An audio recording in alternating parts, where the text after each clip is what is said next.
All right. Well, once again, my name is Scott Kuykendall. I'm the Water Resources Specialist for McHenry County. And one of my roles here is I help oversee the county's MS4 permit program. And so we're going to be talking about the municipal separate storm sewer system. So there are 4 S's in that. So that's where the acronym MS4 comes into play. So municipal separate storm sewer system, MS4. And I'm sorry, that should say in the Kishwaukee River watershed, not just McHenry County.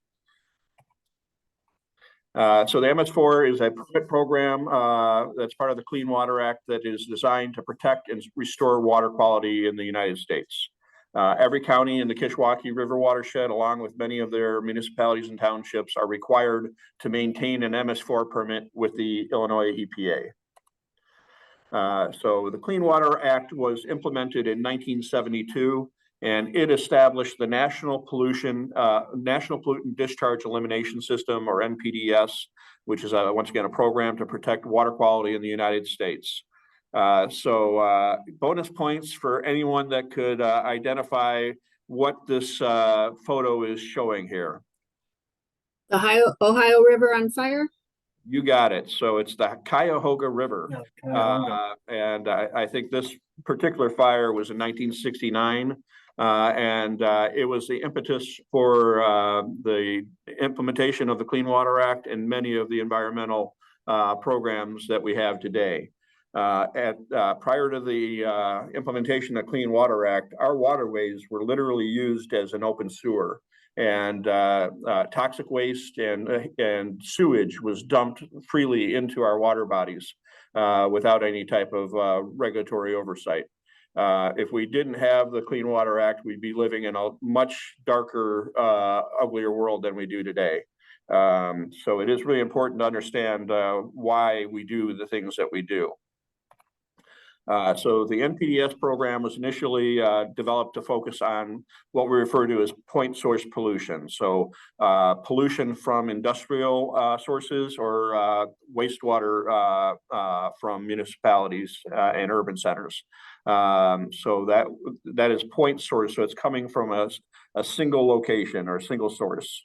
In 1987, the reauthorization of the Clean Water Act also required that stormwater be addressed through the NPDS program. So instead of a single source of pollution, the stormwater is a non-point source pollution because it comes from the water that lands on our surface. So it's not coming from a single point. So point source pollution at the beginning, and then focusing on non-point source pollution as we continue to improve how we manage things. In 1990, phase 1 reauthorization of the Clean Water Act required medium and large cities to get a NPDS permit for their stormwater conveyance systems. And so that's where the MS4 comes into play.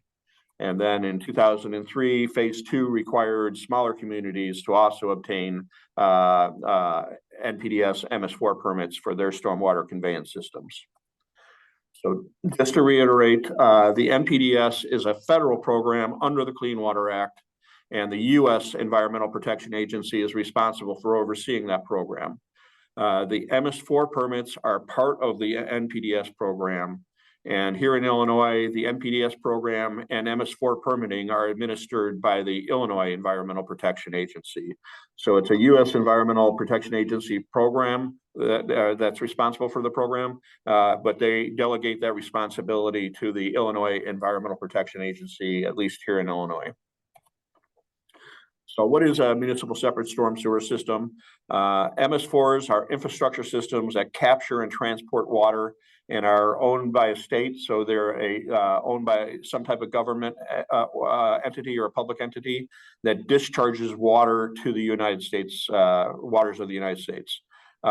These are systems that are designed to or used to collect or convey stormwater, including storm drains, pipes, ditches, etc.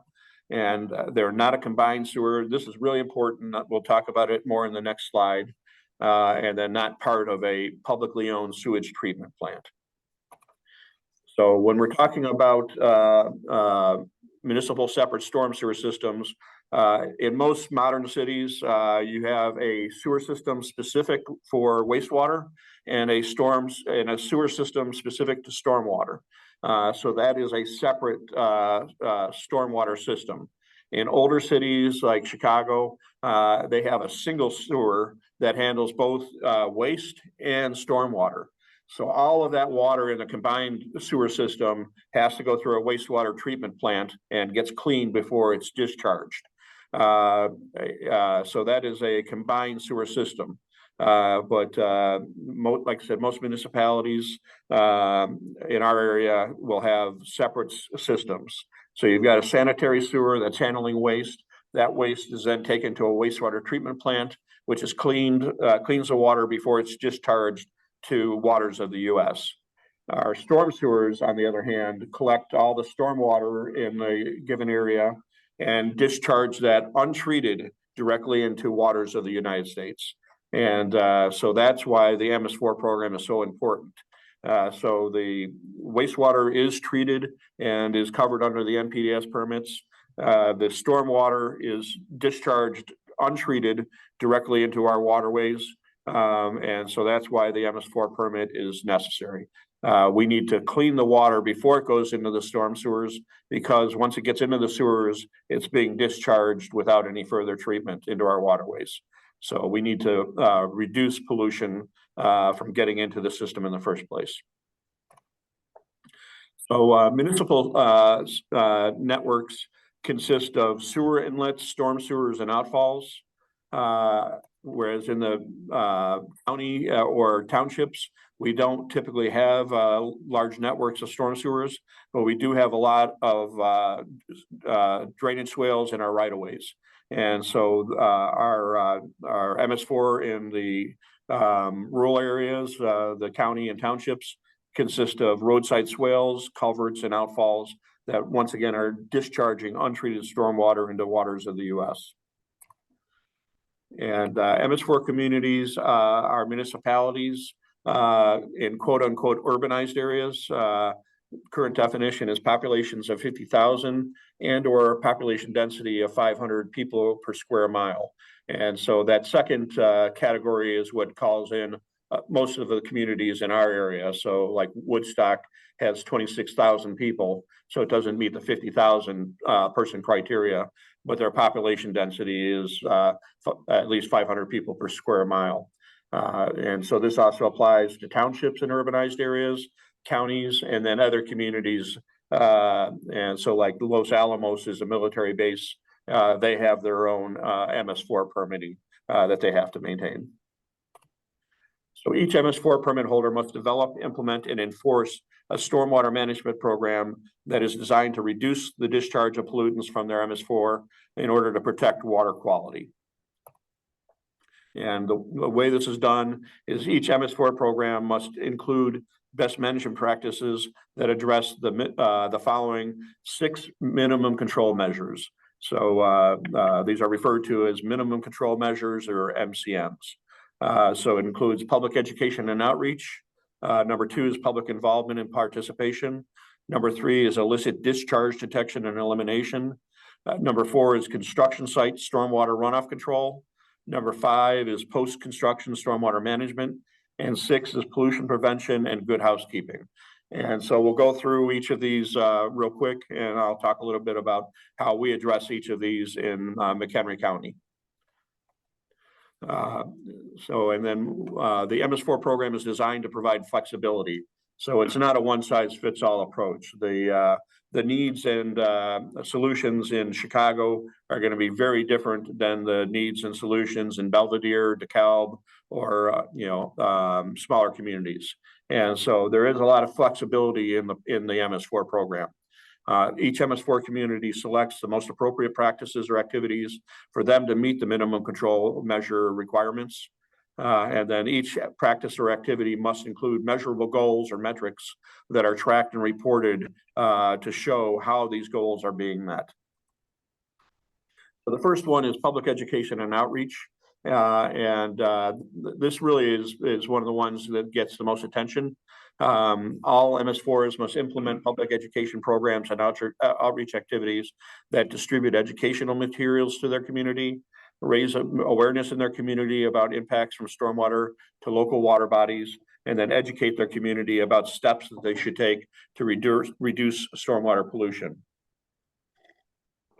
So some of the ways that we address this in the county is we have brochures that we hand out both in our office and then at each of the events that we participate in. We're supposed to be tracking the number of brochures that are handed out. We haven't necessarily done a great job of that, but I think that's going to be a metric that's going to be much more rigorously enforced in the future. We do a lot of educational programming here in McHenry County. We have a McHenry County Schools Environmental Education program that we partner with. So we really do a lot of educational activities that provide opportunities for our communities to learn about stormwater. And I will also point out in each of our communities, our stormwater is also our drinking water. So we're 100% reliant on groundwater. Our main groundwater aquifers that we tap into are sand and gravel aquifers that are very susceptible to contamination, as well as the limestone shallow bedrock aquifers below that. So our stormwater is the source of our groundwater. And so it's important to make that connection. I will do table programs at all kinds of festivals and community events. And then one of the really cool projects we've done is worked with our local environmental group, the Environmental Defenders, and our Division of Transportation to develop a stream sign program. So I'm the water resources specialist for the county, and as I would drive around the county, I'd be crossing streams and I would have absolutely no idea what stream I'm crossing. So if I don't understand it, how is anybody else? And so the Environmental Defenders approached me asking if I had a project that I would want to have funding for. And I said, yes, I've got something. So they were wonderful and able to get a $10,000 grant for this project. And then we worked with our Division of Transportation, who were absolutely amazing. We worked collaboratively to design the signs. And then our Division of Transportation manufactured the signs in their sign shop and then installed signs at each stream crossing on county roads. So now throughout the entire county, each stream crossing on county roads show what water body you're crossing. So the Kishwaukee River, South Branch of the Kishwaukee River, Coon Creek, and then the watershed that it drains into. So in McHenry County, we have two main watersheds. The east half of the county goes into the Fox River. The west half of the county goes in the Kishwaukee River. So now these signs are throughout the county, and we can use this as the foundation for further education and outreach. The defenders have obtained another $10,000 grant, so we can now work with municipalities to put signs up on roads under municipal or township jurisdiction. And then a member of the defenders also donated additional $9,000 to help us complete the project in the county. So, these are all things that are great on their own, but these are also things that we take credit for as part of our MS4 permit. So it's not just about talking to people, it's providing the public an opportunity to actually participate. And we do this in a wide variety of ways. We recently wrote a water resources action plan for the county. And we had monthly meetings where the public was invited to participate. And we had up to 60 people at every meeting. So very well attended. And those are all providing opportunities for the public to actually have a opportunity to influence how water is managed in the county. Last year, we brought in a program called River Watch. We talked about River Watch in one of our presentations last year as well. But that's a program that teaches people how to measure water quality in a stream based on the presence or absence of macroinvertebrates that are present there. So some macroinvertebrates are more or less tolerant to water quality changes. And so they are a great indicator of the actual water quality of that stream. whereas fish can move away if water quality gets degraded. The macroinvertebrates can't move very far, so their presence or absence really is a great indicator of water quality. And this is a program that we didn't have to create.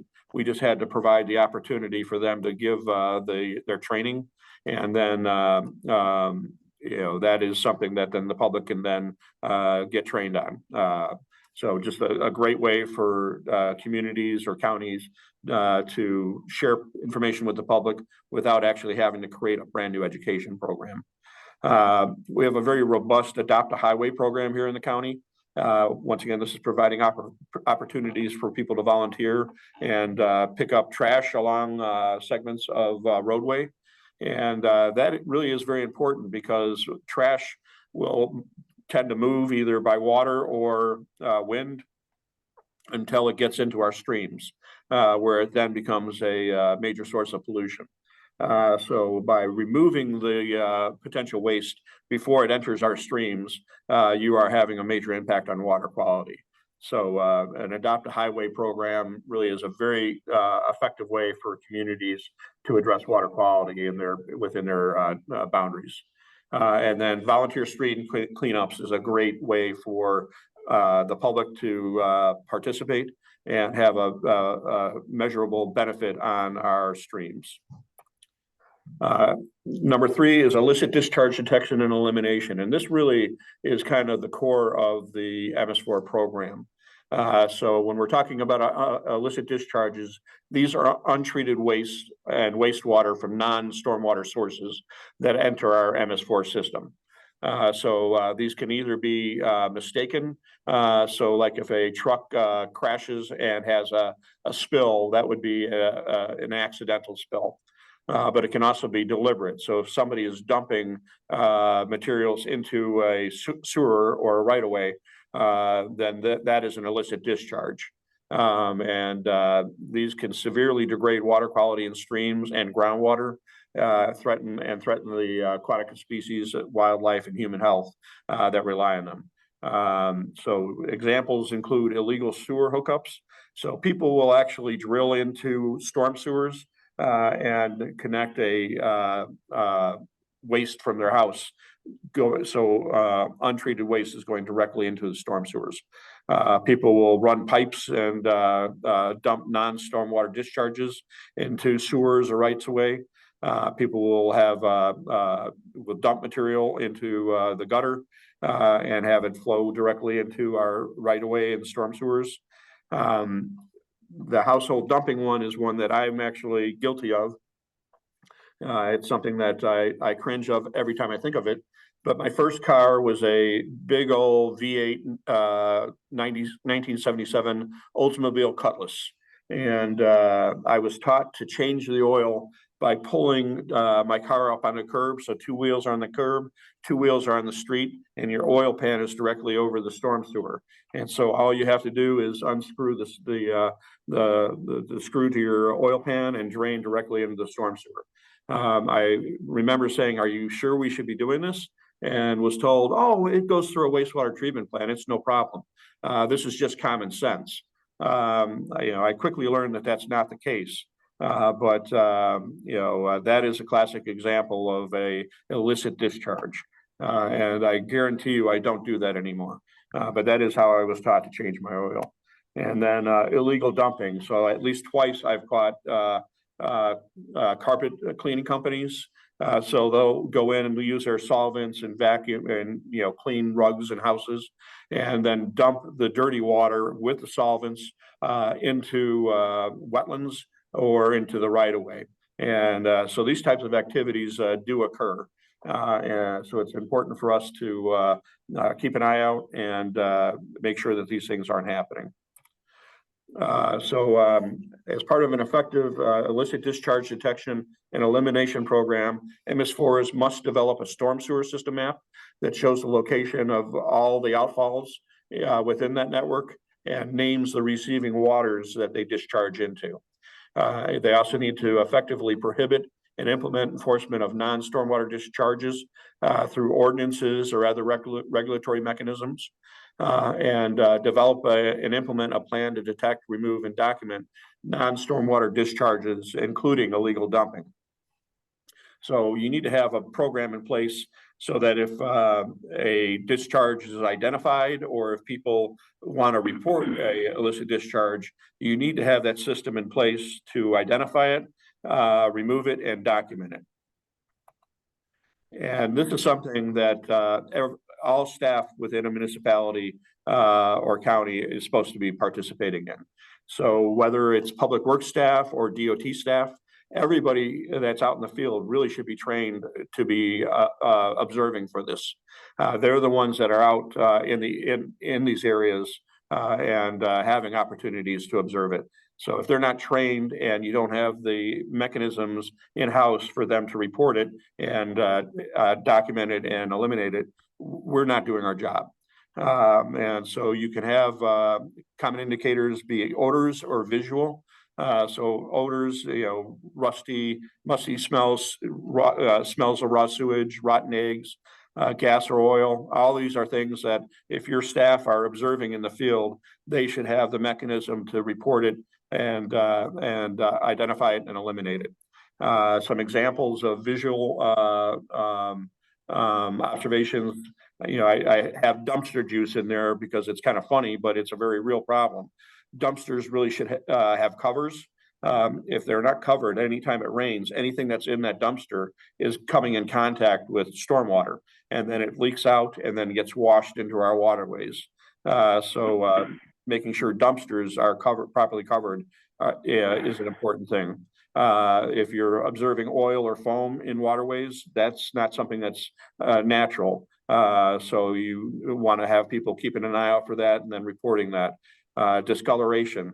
We had a report of discolored water in a stream in Crystal Lake. So it was a cloudy water, and it was flowing in a creek that had been dry because it was in the middle of a drought. It turns out it was a municipal pool draining the pool for the season. But if the resident hadn't reported it, it wouldn't have been known.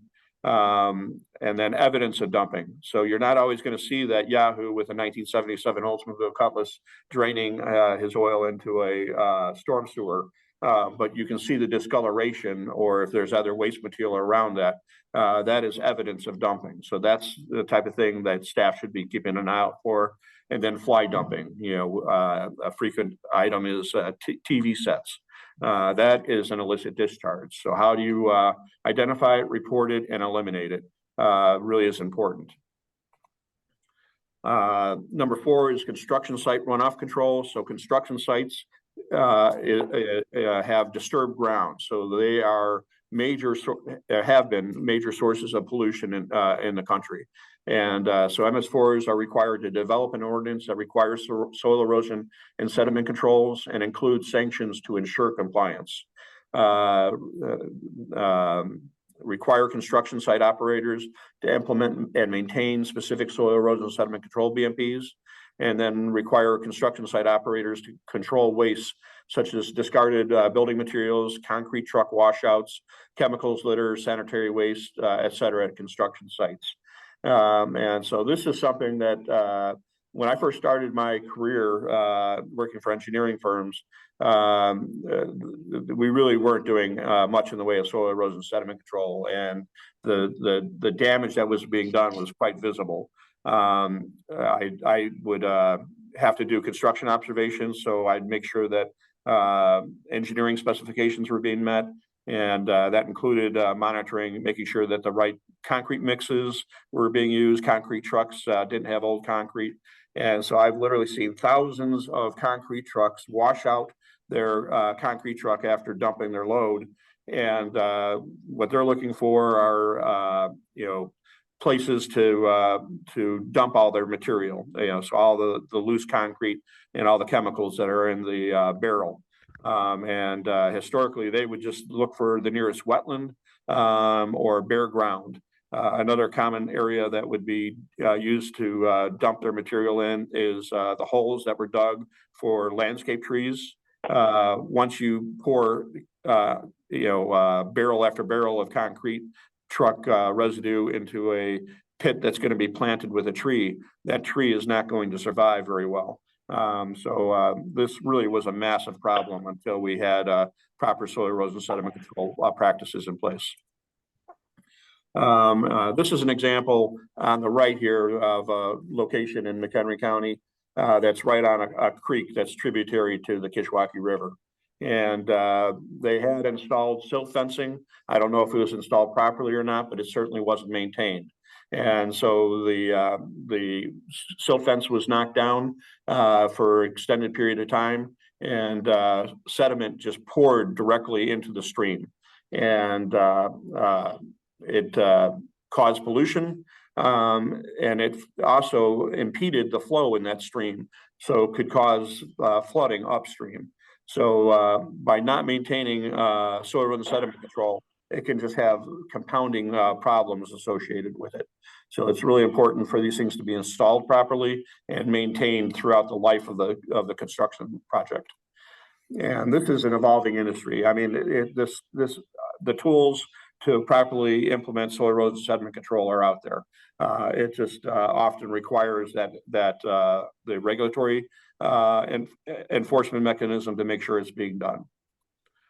Number 5 is post-construction.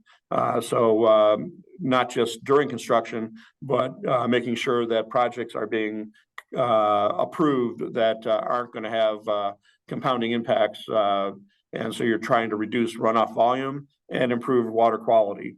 And there are a lot of tools in the toolbox for this particular minimum control measure. But in McHenry County, both the construction, number 4, construction site runoff control, and number 5, post-construction runoff control are implemented through the county's stormwater management ordinance. Now, all the counties around Chicago have stormwater management ordinances that are doing these two things. And so all the municipalities within those counties are relying on the county's stormwater management ordinance to meet number 4 and number 5. So after the presentation, I'd be really interested in how other communities that don't have countywide stormwater management ordinances are meeting these two minimum control measures. And number 6 is pollution prevention and good housekeeping. And this really is probably the most important one. In McHenry County, the worst legacy pollution we have contaminating our groundwater aquifers is really from stormwater. So from industries dumping used solvents out the back door that then would get washed into the groundwater through stormwater. And so what this is really focusing on is trying to prevent pollution from happening in the first place. And it's also making sure that our MS4 communities are leading by example.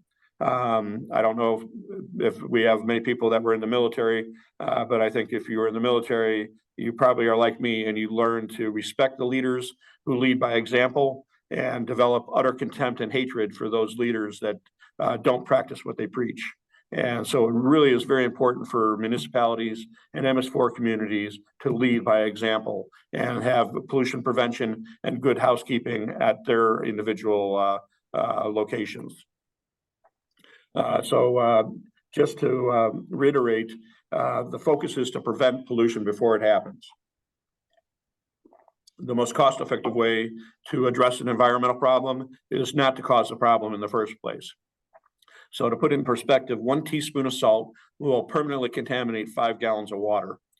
1 pound of phosphorus can produce 500 pounds of algae.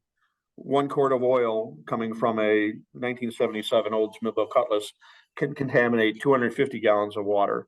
And solid waste or debris that commonly ends up polluting our water. And so that just kind of puts it in perspective. And examples of potential sources of pollution in MS4 municipalities or counties include our vehicle and equipment operations, material storage facilities. So, you know, if you've got a facility that uses salt and you don't have it properly covered, every time it rains or snow falls, chlorides are just gushing into our waterways and our groundwater.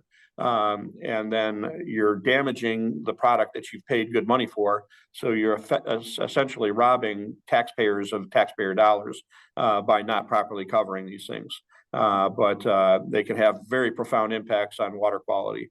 Stormwater collection systems, so the catch basins and storm sewers that we clean. But it's not just cleaning them. What do we do with that material after we clean it out? So if you're using a vac truck to clean out a catch basin, what are you doing with that material? If you're just then dumping it into another storm sewer down gradient, you're not actually removing those pollutants. So how we time and manage our cleaning operations, and then how we manage that material once it's removed is really, really important. And then paved surface maintenance. So we've talked a lot about sensible salting or salt smart practices in the past. So I won't belabor the point, but once again, we want to prevent the pollution in the first place, not have to treat water after it's polluted. So the MS4 requires a variety of documents. We have an annual report that we have to submit. The reporting period for that is March 1st. So today through February 28th or February 29th of the following year. So it's a little off from our calendar year. And then this report is submitted electronically to the IEPA by June 1st of every year. And the annual report is the document that explains what we're responsible for and how we're meeting those responsibilities. And if we're not able to meet those responsibilities, what we're going to do to correct the situation. And the next document is a stormwater management protection plan, or stormwater management program plan. And this is not something that changes dramatically from year to year, but this spells out exactly how we are going to meet the MS4 minimum control measures. And then the third one is a annual facility inspection report. And that's just a very simple form that is signed here in McHenry County. It's signed by our county administrator. But those are the documents that we need to submit every year, and we need to post these online for public access. And the MS4 program is intended to make incremental improvements. It's not designed to perpetuate business as usual.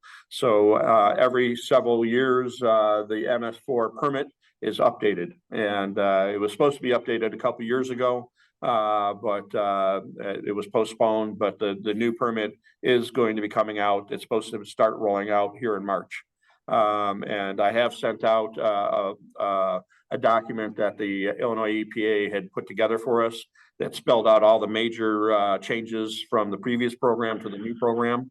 And some of these are pretty profound. So we are expecting the next permit program to be more rigorous regarding metrics and reporting. We're expecting them to require increased participation from all departments, including stormwater, transportation, public works, etc.